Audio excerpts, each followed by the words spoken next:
everyone. It's TesHarra Alexander, your trusted realtor with Maximum One Realty, and I am so excited to introduce to you all a new series of videos that I am doing called Purchasing During the Pandemic. There's already a video out there where I shared lessons learned from our new construction journey, because not only do I sell homes during this pandemic, but we just built a brand new home during this pandemic, and there are a lot of lessons that I wanted to share with you all. So please visit my YouTube channel and moving to Marietta so that you can view the building of our home, but also the video that shows the lessons that we learned during that process. Today's video is very exciting. It is more education on how to purchase your dream home. Having over 20 years in education, I just love helping people fulfill their dreams, and I decided to do that same thing for real estate. Some of you all have been to my seminars in the past, and because we're in a pandemic, I can no longer do those, which I'm very passionate about. But here we are on Zoom, and I'm really excited about shifting to this new platform. So I have a very, very special guest for you all today. Though I am a real estate agent, your trusted realtor, I don't know everything about all aspects of real estate like lending and credit. So I'm going to bring in professionals who can give you the information you need to make sure that you're prepared, okay? So today, my very first special guest is Mr. lbell. Tell everyone hi, Lee. Hello, everyone. I feel very honored. So glad to have you here, Lee. Lee is actually with Paramount Residential Mortgage Group, and he's just going to give you guys a quick introduction of himself and his company. Go ahead, Lee. All right. Well, again, thank you very much, TesHarra, and I appreciate the opportunity for bringing us on like this. Obviously, the markets have changed tremendously, and just dealing with what everybody's having to experience as far as dealing with the pandemic. I think at this point, if nothing else, we have to look at whatever we need to do in order to be able to still be able to move forward and try to accomplish our life goals as best we can. So this is certainly a good opportunity for us to be able to share some information and get the information they need so that they can still move forward in terms of purchasing their dream home. Some of them may be actually looking at doing some additional things, whether it's dealing with purchasing investment property or whatever the case may be, but at least kind of establishing the groundwork to say, this does not have to go away. Things don't have to stop. So we can continue to move forward, continue to build around our families and try to accomplish our life goals as best as we can. Absolutely, Lee. Thank you for sharing that. There's nothing more heartbreaking than to have a client call me ready to move into their dream home. They saw the home online and they want me to help them purchase it. And then we have to go and get that pre-approval letter, and then the brakes are put on. So what I wanted to do today was for you to talk about my first question: what should every client do before they even pick up the phone to call a lender or a mortgage company? What are some things they can do to be in a better position of purchasing before they come to you? Well, that's a great question. A lot of it, you never can beat preparation. So whatever you need to do in order to be able to be as prepared as possible. Because from a lending standpoint, even though everything is kind of going on right now, as far as dealing with the pandemic, it's still quite a busy time, right? There's still a lot of properties that are being sold.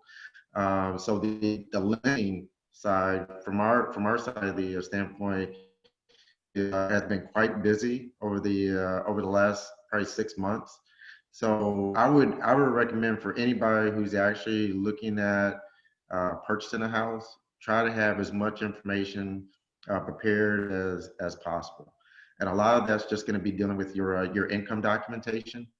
From any standpoint, any lender, they're going to want to know a history in terms of how much money you've earned over the past 2 years, but also what is your current status now, right?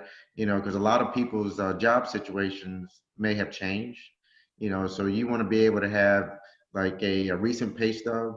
You may even want to kind of like reach out to HR department, just kind of make sure that you're in a good situation in terms of employment, but making sure that you have the W-2s, your pay stubs, and then also on the banking side, the bank is going to be interested to see how stable you are in terms of your own personal finances.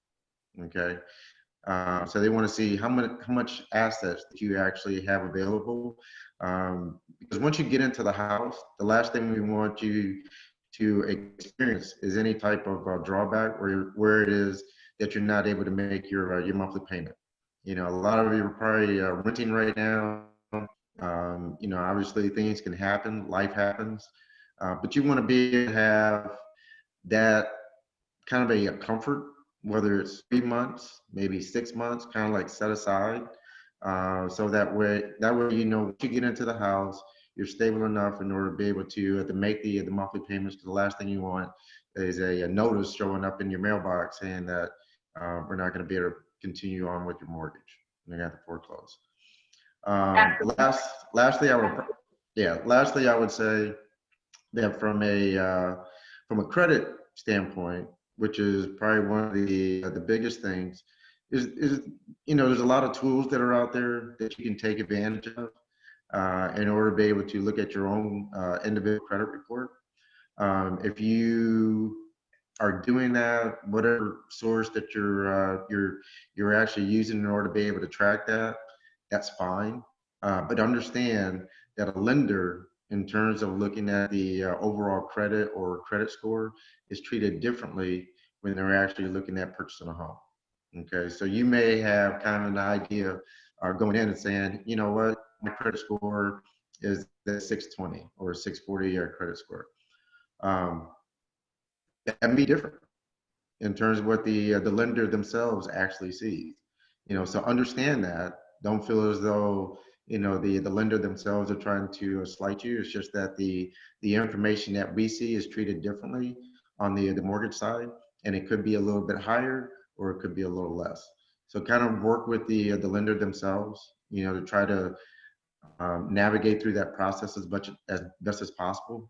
So that way you're able to get the information that you need in order to be able to identify whatever items that need to be corrected, resolved, or completely removed.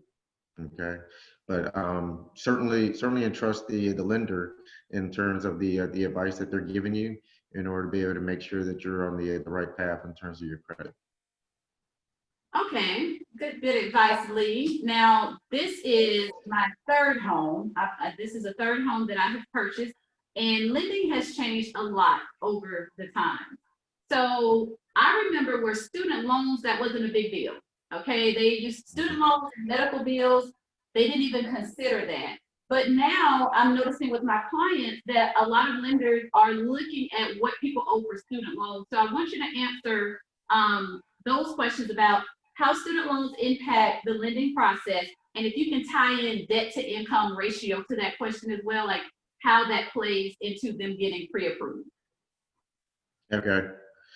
I guess probably back up, there's understanding that there's a lot of different programs that exist, right?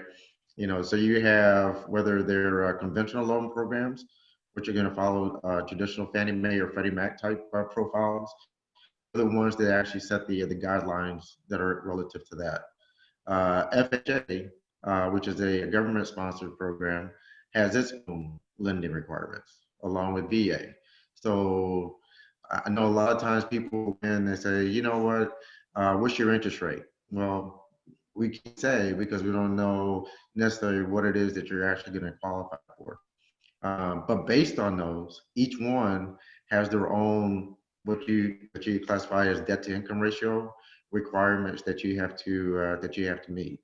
So if you're following the traditional conventional program, it may go up as high as 45% in terms of your total debt to income ratio. And whereas with FHA, it could be maybe 45%, maybe up to 50%. It really just kind of depends on the program itself. So a lot of it is going to be based on the program and the advisor in terms of what the requirements are. But if you are looking at a FHA loan, FHA right off the top, if you're dealing with a student loan debt, they're gonna look at whatever that total amount of the student loan is, and they're gonna base it 1% based on that amount, and that actually gets added to your total debt to income ratio. Okay, and when we're looking at, you basically have your principal and interest payment that you're going to have on the mortgage itself. You have your property taxes that are going to be associated with the loan. It could have private mortgage insurance that is going to be associated with it, and also homeowners insurance. Okay, so once you take all those numbers and come up with your final monthly payment, along with what your total credit obligation is, and that's what's actually being represented on your credit bureau report, and divide that by your income, that gives you your total debt to income ratio. Okay, so what you want to do is you want to be able to make sure that it's less than traditionally probably 45%, maybe a 43%. Okay. FHA requires you to have 3.5% that you're actually putting down on the loan. If you are seeking down payment assistance, then FHA is going to require you to have that 1% actually factored into your debt to income ratio. Okay. If you are going conventional, and there's other programs on the conventional side that are still designed for first-time home buyers, it does require them to have 3% of their own funds out of pocket.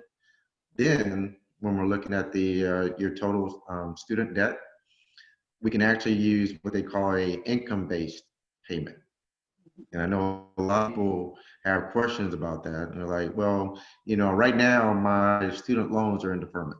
I'm not really obligated to pay on that currently, right? So the only way to actually go that route is to go with a conventional loan program that will actually look at your income-based payment, whether it's zero, whatever that's been identified in terms of what the monthly payment obligation is, and we can use that in order to be able to determine how much you can qualify for. Okay. All right. Wow. Okay. That's good information. And of course, guys, in this short video, we're not going to be able to give you. Lee is doing a phenomenal job of trying to give you just the nuggets of this, but of course, you would want to call Lee or whatever lender you decide to call to get more information and have your questions ready. If nothing else, this video should allow you time to sit and think about questions that you need to have before you call your lender. So excellent job, Lee. And this is my last question. This is the one that everyone wants to know everything about. Sometimes I have first-time home buyers. They'll call and say, hey, I don't have any money saved, but I want one of those down payment assistance programs. And I always say, everybody wants free money. Yes, the free money.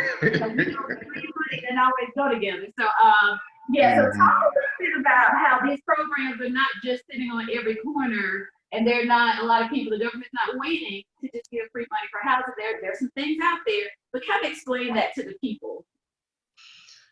I mean, there's a lot of different programs out there. Each one is different. Each one has its own requirements.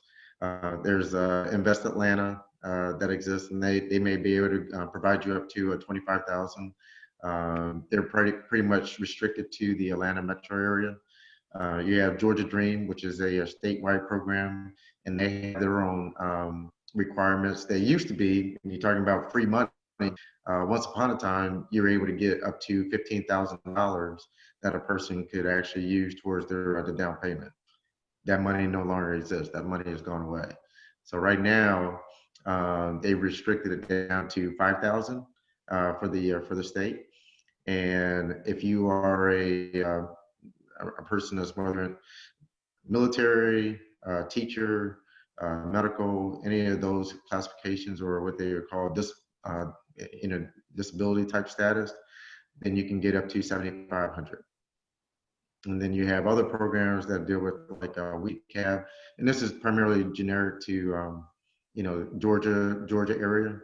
If they're looking at other programs outside of the state, they probably want to consider speaking with somebody that's more relative or has more knowledge in terms of their particular program.